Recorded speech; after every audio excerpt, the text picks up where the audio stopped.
And never go outside without planning. Always plan and check the moon status before putting yourself out alone in the dark. And tonight I'm willing to capture the Milky Way, and to do so we're gonna use PhotoPills app for that.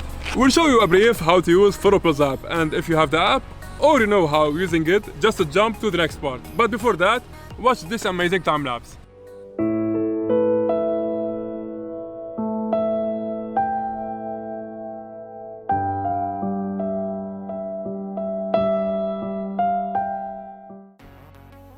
How to use PhotoPills app.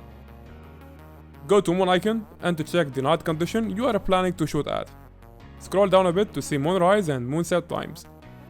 Here for example, moonrise 9:19 in the morning and moonset 11:07 in the night. Thus I'm able to start my shoot right after 11 PM. I definitely should arrive 1 hour earlier.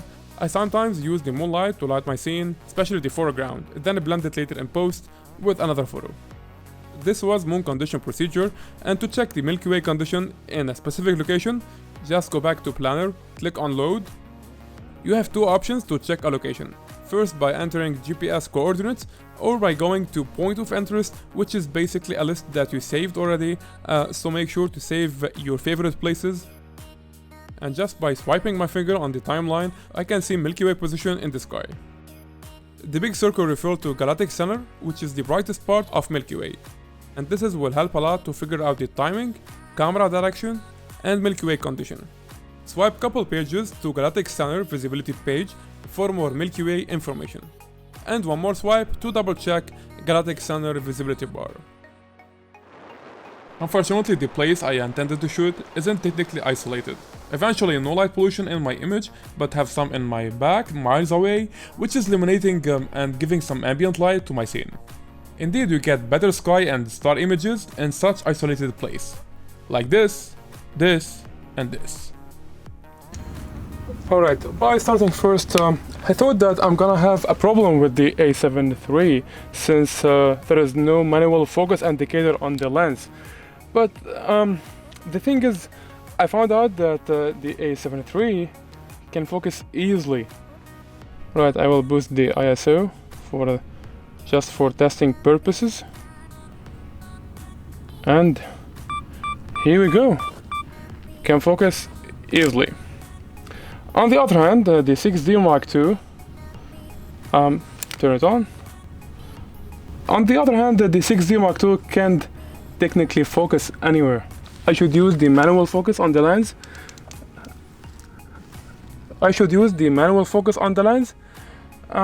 To make it happen. Adjust the focus beyond the infinity and make tests until you get it right. So the first impression, the A7 III is doing a great job here.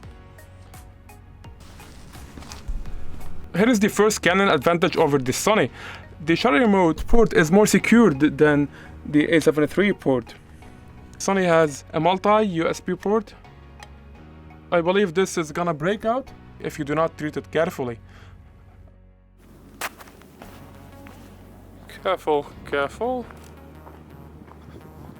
A7 III, the screen is always on. It never goes off.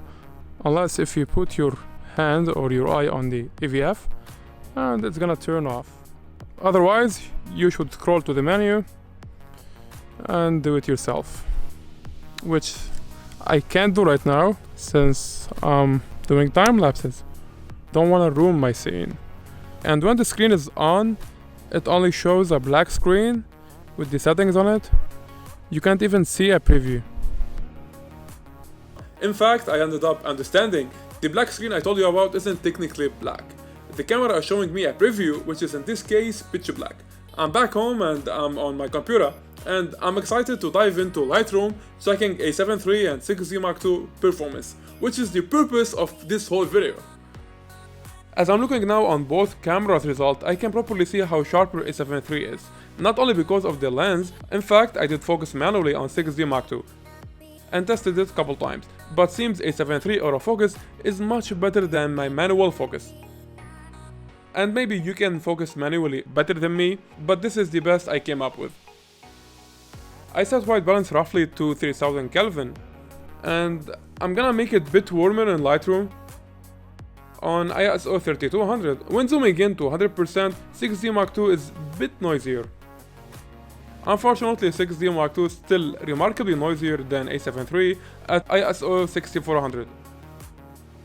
Back to autofocus topic, A7 III autofocus is also much accurate than my manual focus on 6.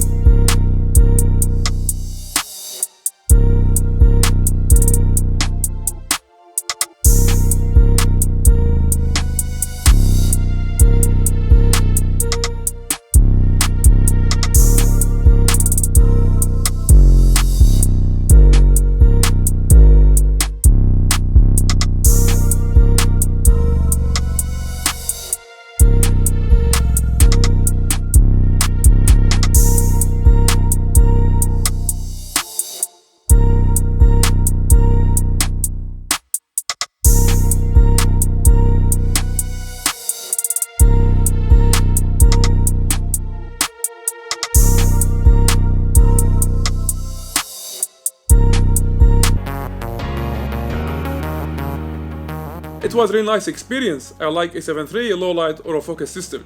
And 6D Mark II is a bit noisier, not very much, isn't a big deal actually.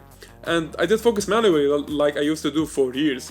On the other hand, honestly, didn't know that A7 III shows focus meter on the screen right after switching to manual focus.